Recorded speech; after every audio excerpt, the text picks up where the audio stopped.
Saat mencuci wajahnya, gadis ini merasa kaget karena jerawat yang ada di wajahnya tiba-tiba menghilang.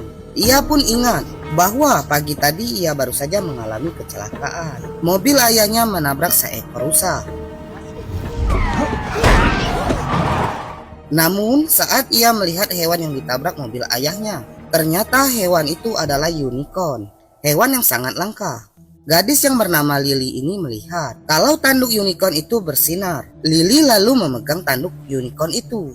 Lily seketika bisa melihat cakrawala alam semesta. Namun saat ia memegang tanduk itu, tiba-tiba ayah Lily yang bernama Elliot memukul unicorn itu agar ia tak terlalu lama menderita. Lily menduga kalau jerawatnya hilang karena darah unicorn yang menempel di wajahnya, dan tampak darah itu berwarna ungu.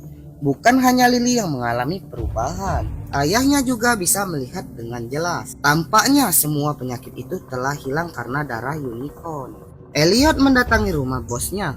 Bos Elliot yang jutawan itu tampak sakit-sakitan. Elliot membantu pria yang bernama Odell itu untuk membuat surat wasiat.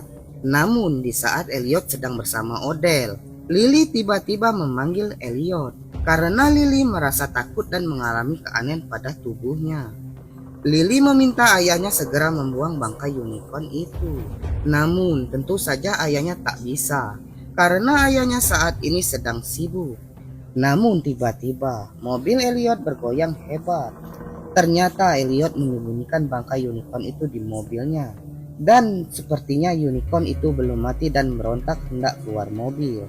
Saat semua orang mendekati mobil, tiba-tiba mobil Elliot dijebol oleh tanduk unicorn. Bukan itu saja, unicorn memecahkan kaca dan mengeluarkan suara. Bos Elliot yang bernama Odell berencana membawa unicorn itu ke lab. Apalagi ia kini sedang mencari obat kankernya. Ia mengatakan, siapa tahu darah unicorn bisa dijual dengan harga mahal. Saat malam, Lily mencari info tentang unicorn. Ternyata unicorn hidup pada abad pertengahan dan unicorn diburu oleh bangsawan Prancis. Pada saat itu, unicorn adalah hewan yang tak bisa dijinakan. Hingga muncullah seorang gadis yang mampu menjinakkan unicorn. Gadis itu menjinakkan unicorn dengan kebijaksanaannya. Namun saat hewan itu jinak, para bangsawan membunuhnya. Ilmuwan yang disewa Odell mengatakan, darah unicorn bisa menyembuhkan segala penyakit. Dan yang paling hebat lagi adalah tanduk unicorn. Dan untuk menguji seberapa hebatnya tanduk unicorn, Odell menawarkan dirinya yang hampir mati ini untuk dijadikan uji coba. Dokter kemudian mengikis tanduk unicorn.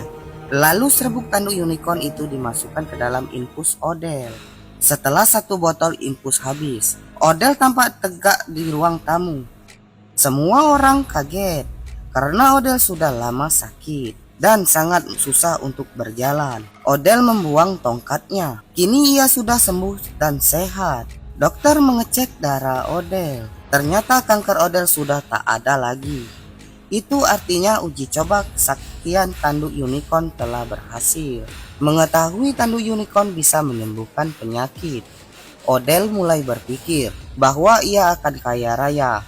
Namun tanpa ia sadari, bahaya dan bencana akan segera mendatangi hidupnya. Lanjut part 2 ya guys.